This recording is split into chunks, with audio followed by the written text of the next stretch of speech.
Oui, merci. Na balandi tout, ya chaîne na biso YouTube. Parlement debout, Basne Mokonzi TV. Tout bandeko, tout balandaka biso.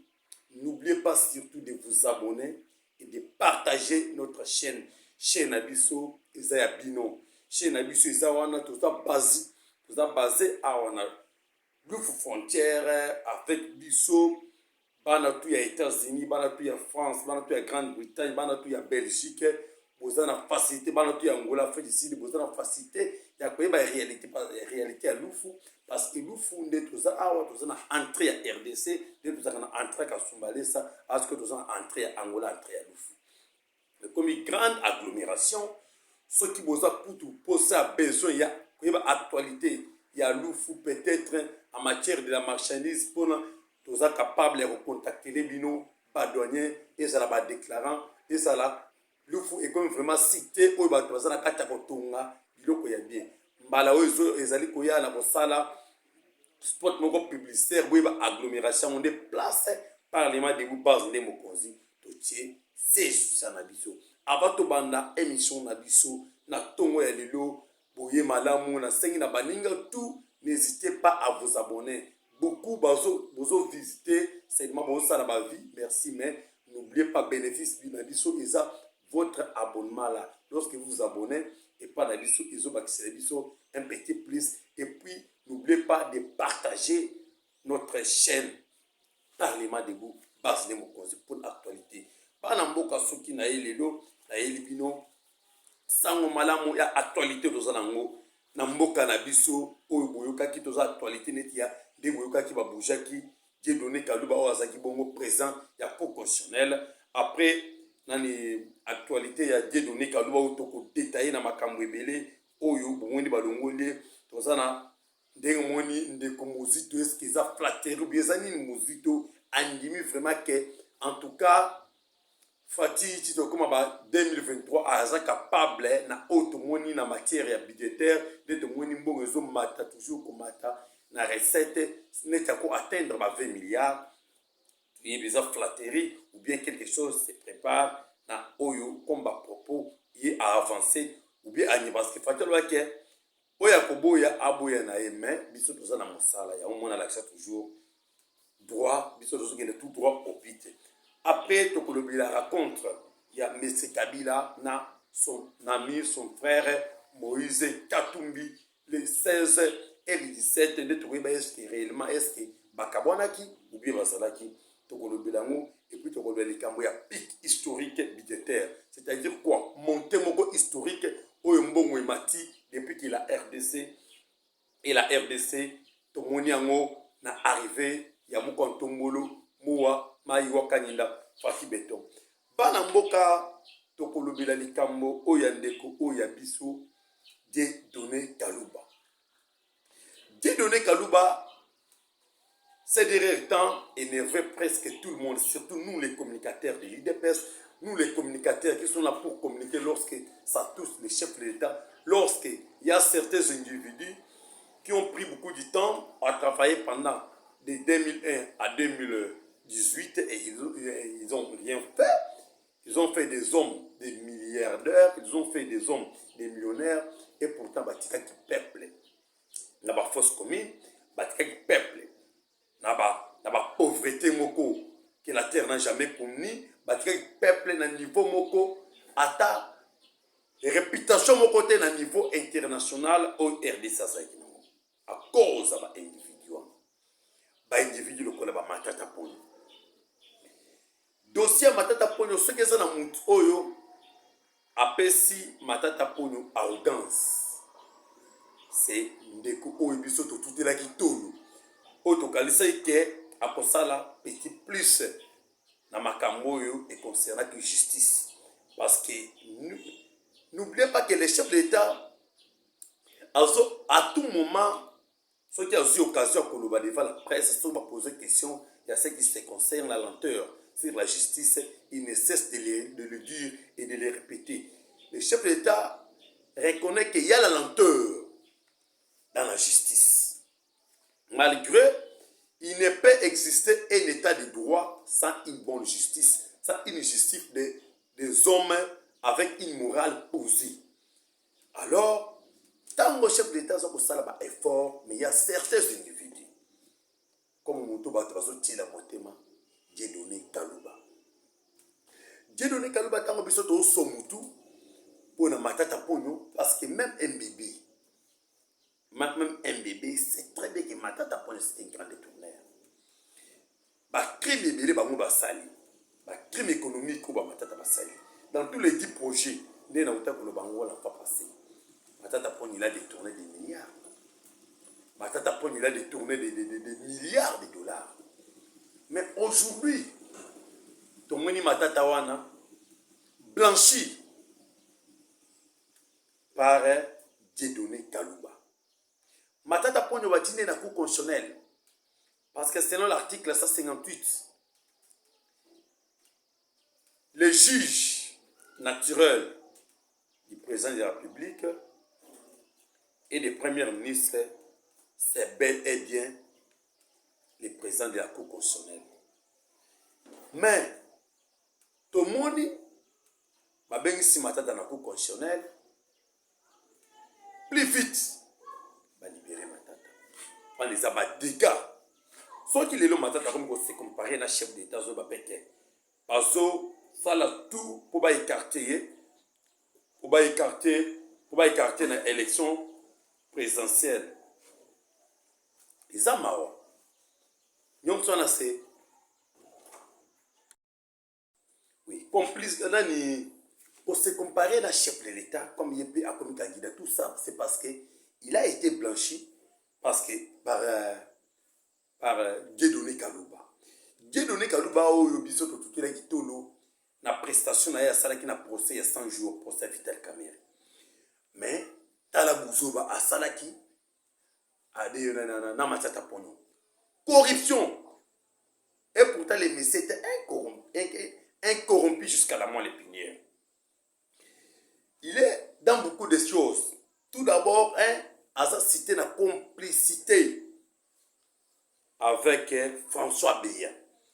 Dans le dossier à François Beya, n'oubliez pas que Dieudonné Kalouba a cité dans le dossier. Parce que pour constitutionnel, tout ça la blaté.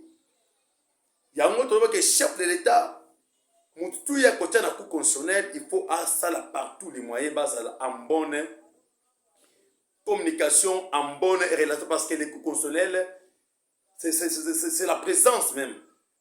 Tout peut se préparer à partir de la cour constitutionnelle. Ndebo monaki, ce qui n'a pas de prestation na na procès il y a 100 jours, ba memeleke chef de l'État, ce qui n'a pas François Beya, ce qui n'a pas nani, bo monaki, to subi karaboué, mbalamoko, nani, to subi karaboué mbalamoko, Dieudonné Kalouba a commis président de la cour constitutionnelle. Mais l'obit to subi karaboué, a outaki nanda pour naïe président de la cour constitutionnelle, na tirage au sort et salemaki, tout le monde qui va remplacer par M. Dieudonné Kamouleta. Des moutons commis président de la cour constitutionnelle. Parce que beaucoup de monde va partout, va tirer un message dans WhatsApp. Te molobeli, tout le monde qui est au moins que basali mabe. Comment pour constituer un mandat à 9 ans? Comment balongoli à Koukisi? Nani te monte que Fatiazo ou Azo violé bien, Fatiazo violé dans les constitutions non. Dieudonné Kalouba, il était qu'un intérimaire. Dieudonné Kalouba, il était qu'un intérimaire. Dans quel sens?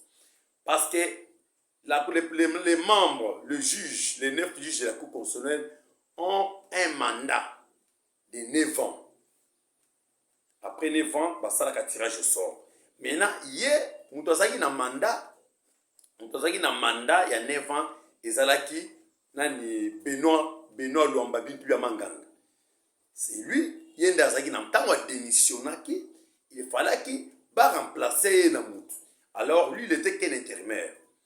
Alors, ce qu'on va tirage au sort, ce qu'on est salé, peut-être à achever, mandat, il y a mandat, il y a les défunts, Nani, Benoît Lomba.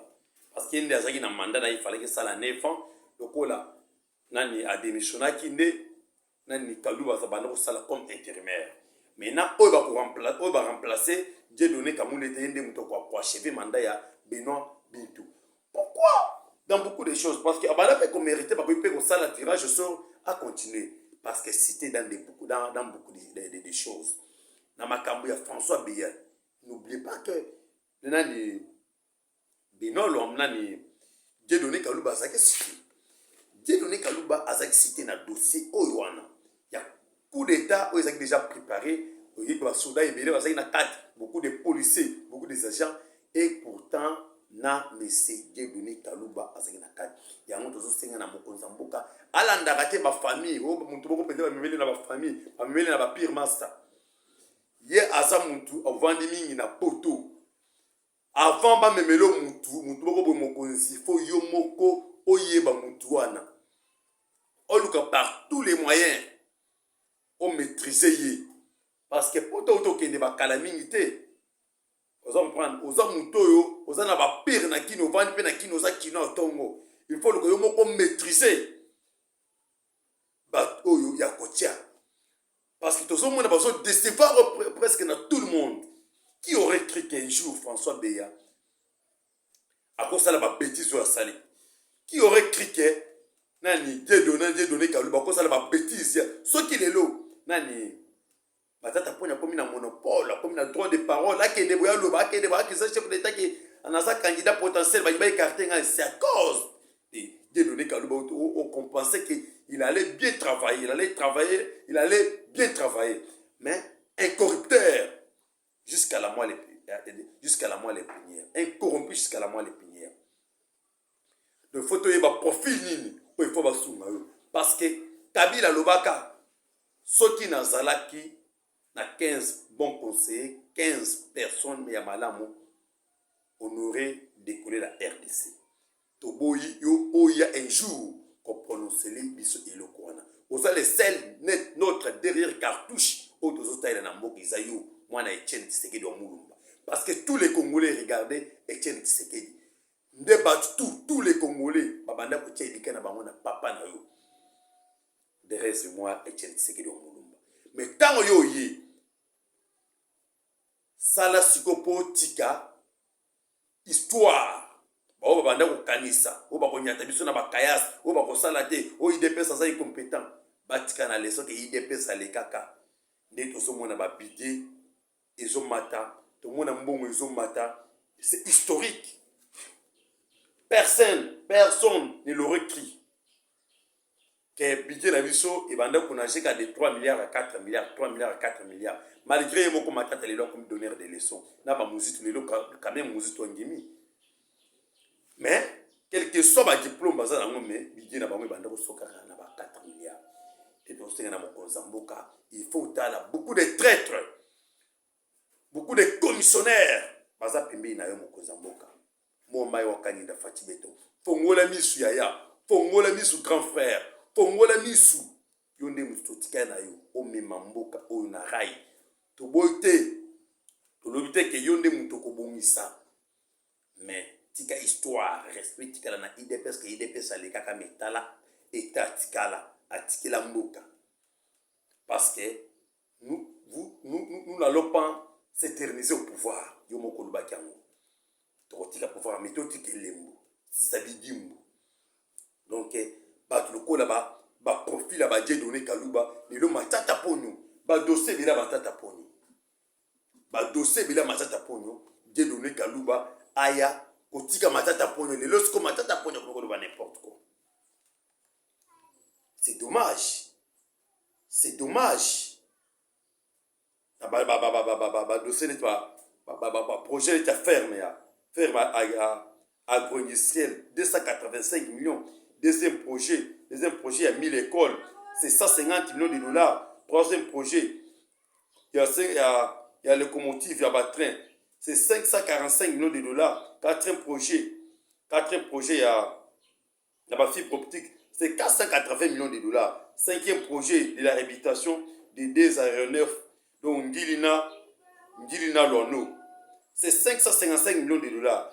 Sixième projet de révolution de la modernité. On va publier na na radio à tout moment. C'est 200 milliards, c'est 2 milliards de dollars. C'est un projet. C'est un projet des hôpitaux modernes, 354 milliards de dollars. Huitième projet, c'était le projet des stades modernes dans tous les territoires de la RDC, qui coûtait 280 milliards de dollars. Nous sommes détournés par Matata Ponyo. Neuvième projet, construction et réhabilitation des universités et centres professionnels, qui coûtait 350 millions de dollars. 10 projets construction des barrages Katende et barrages Inga, qui coûtait 5,688 milliards de dollars. Nyonsoyo, Dieudonné Kalouba, à blanchir Matata Ponyo. À blanchir avec Matata Ponyo aza innocent. Et puis tant qu'on a ce qu'on a Sénat, makelele comme ce qu'on a biso ba communicateur na président ya Sénat et comme que président ya Sénat aza jaloux na ye. Mais nana éviter que Matata Ponyo détourner ba mbongo tu ya ba projet parce que ba mbongo tu nyoso ebima. Lelo to mona espace à 2 ans avec ba kuluna oyo Kabila Boma. Lelo to zo mona ke Kanyama Kasese. C'est moins coûtant. Mbongo ba débourser pour na makambo ya Kanyama Kasese. Et ça mbongo te Matata Ponyo bango ba meli yango. Yango to le baké. Il faut que y ait un profil à Kocha. Dieudonné Kalouba à décevoir ngandi na toute la ketolo. Pour l'équipe plus vite na niande ko na biso muzito. Adot muzito ngimi alobi ke tina 2023 fati a komisa bidé na biso tina 2 milliards tina 20 milliards de dollars parce que atali ba signo parce que c'est le premier ministre et le banda ko bomeza ka détournement. Mais là c'est la volonté. Par exemple même de connaître Steve qui voit où il y a commis comme ça na IGF parce que non vieux tika. Matata Nyonani Muzito avec des signaux au Moni, c'est facile en 2023. RDC ça la pique budgétaire et Matatina 20 milliards de dollars. C'est possible d'éviter ça flatterie ou bien ça n'est parce que tout le monde Fayoulou na Matata na Katumbi na Kabila bazana na kati ya kosala coalition na bango sika. Les Tomoni y quand même en Jimmy. Est-ce que ça flatterie? Point d'interrogation. C'est l'avenir qui nous donnera raison. Rencontre entre Kabila et Katumbi, prévue le 16 mai, les 16 et les 17 mai. Une coalition est en gestation. Kabila, Matata, Katumbi, Fayoulou. Voilà votre émission. Est-ce que depuis quand Katumbi et Kabila Bassiba Kabwana, c'était des blagues de Moussa, ce sont des blagues de mauvais. Une réconciliation. Est-ce que Kabila n'a Katumbi Kabwana? Ils étaient ensemble. Kabila, ils ont détruit les Katanga.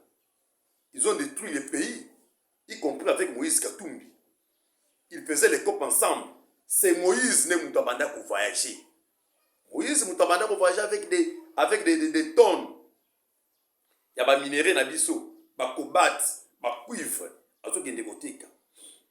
Et ça copie à Moninga, Meli Moninga. Mais bazaraki ensemble, Moutopé, ça y confiance, ça qui est noté comme minéré.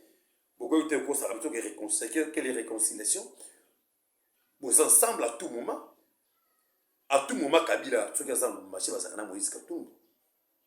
Tu as vu que PPRD, quelqu'un qui était dans les PPRD, et puis il a PPRD, a quitté PPRD en 2015, a eu ce biseau qui est la réconciliation. Non, vous êtes du PPRD. Faites vos histoires là du PPRD. Donc Moïse Katumbi n'a aucune leçon de morale à nous donner avec Kabila qui va aussi la réconciliation parce qu'il n'a pas de problème. Rien. Vous ensemble. Mais vous, c'est préparé. Il y a aussi, préparez-vous comme vous êtes des étrangers, mais il y a aussi des Congolais quelque part, comme Jean-Pierre Bemba et Félix Antoine Tshisekedi Tshilombo, avec tous les autres Congolais, où ça va aider Mokonzamboka à Kénélivoso. Ils ont aussi en train de patienter pour construire une bloc de lignes sacrées pour soutenir un Congolais de pères et de mères qui est au sommet de notre pays, Félix Antoine Tshisekedi Tshilombo. Sauf les étrangers peuvent nous dire que la coalition, mais ce ne sont pas des Congolais. Fayoulou a une nationalité doutée. Kinke Moulou baloba ke Fayulu a kolakisa mboka na été lelo Fayulu na kolakisa biso mboka na été. Mais il se dit toujours qu'il est congolais. Katumbi n'est pas un congolais. Katumbi est mon cause grec. Katumbi est mon cause zambien. Il est mon cause congolais. Il est mon cause juif. Finalement, asa italien. Finalement, ton côté wap. Donc, vous comprenez. Asa na place mon côté. Asa na politique. Asa na football. Asa zambien. Asa congolais. Asa italien. Kakaye. Moi, c'est burundais. Kakaye. Donc, Moïse asa na place mon côté. Nationalité na et yebana quitté. Yo so mona mutoza juif kakaye. Kakaye mon roi asa italien. Baboto la ke visa na ni baboto passeport italien. Kakaye mon roi asa zambien. Donc, ce sont des aventuriers au bazana katia ko sakana na ba congolais. Donc, nya qu'un clic des individus, des étrangers, au baté ko sangana pour combattre les vrais Congolais des pères et des mères. Un clic des étrangers au basangani pour les vrais Congolais des pères et des mères. Des Bumuni Bakatumbi, na Bakabila, Bafayulu, na Bamatata. Donc, et comme c'est parce qu'il a dit que nous sommes déjà dans les bons avec nos frères de MLC, nous sommes dans les bons avec nos frères de INC, nous sommes dans les bons avec tous les partis, les AFDC, tout. Bazan a 100 Congolais de soutenir un Congolais de pères et de mères, Bisopeto Sangana. Ni na monaki na élection ya vice-gouverneur à ville de Kinshasa sous son Mboka Jirugo Mulumba que j'ai sali en passant de monaki avant de mettre tout le monde d'accord Auguste Kabouya akenda komona Jean-Pierre Bemba Igwe oyuna saluer en passant bon mona vraiment que les soleils za kitoko Igwe pèse ordre ba député tout ya MLC baza majorité dans l'assemblée provinciale de la ville de Kinshasa par rapport à biso bango tout ba pèse bango ordre ba voter nani Jekoko Mulumba. C'est ça être un Congolais de père et de mère. Bango ba okanisa biso ki bango ba leki Jean-Pierre Bemba na patience. Je ne vois un opposant de taille. Je ne vois un politicien de taille. À part l'IDPS koleka Jean-Pierre Bemba MLC na son mona été. Te bango ba lakisa biso te ke MLC za yuma. C'est que c'est quelqu'un qui a la vision. C'est quelqu'un quand même a raisonné que nous on a géré ce pays dans 1+4. Mais topé ça va une chance. Et non un voleur, un détourneur, quelqu'un qui n'est ni congolais, ni de père, ni de mère, ni de connaître tout Kative Kato dans le Bakango. Mais moi au moins, Kative Kato, moi au moins, ma mère, elle est congolais. Mais Moïse Katumbi, sa mère est zambienne. Maman est zambienne. Maman est mwana musala. Maman na bango aza bon. Maman Moïse Katumbi aza bon. Aza mubemba Zambi. On doit comprendre. Kateba kato ngai quand même naza 50% parce que maman na ngai aza congolais. Papa na ngai aza juif, mais maman na ngai aza congolais parce que maman na ngai aza congolais ya RDC. Mais na Moïse Katumbi maman na bango azaki bon ayaki nde ko sunga biso. Maman na bango azaki bon na biso, aza zambienne. Mais cet individu n'a rien à voir avec la nationalité congolaise qui se tape la poitrine à tout moment, matin, midi, soir. Il est congolais, il ne l'est plus. Donc, c'est une clique des escrocs qui est au Sangana. Ce sont des tourneurs. Pour détourner. Nana évité que mon trahira qui trahison à mon bout, pardon, trahison à Fayulu et bandit les deux. Fayulu c'est un traître de longue date. Fayulu a trahira qui nani Adam Mboli na Kimbuta. Fayulu azaki na peu perdre. A voté qui mon nani Kimbuta pour azaki des peu perdre. Et ça même clique des tant Fayulu azaki député provincial de la ville de Kinshasa. Et ça clique avec Strokin se connaissait très bien parce que quand il voit Souka, il fallait que ça là que député ya nani gouverneur ya MLC Adam Mboli fallait qu'il aleka. Et ça nani ça voit Fayulu nde voté qui nani Kimbuta. Nous sommes des Congolais, des pères et des mères. Coalition, tout le toujours mis dans la main. La tini message n'a pas combattant tout botala. 2023 et tikali muketo sunga mokonzamboka totika barankine inutile.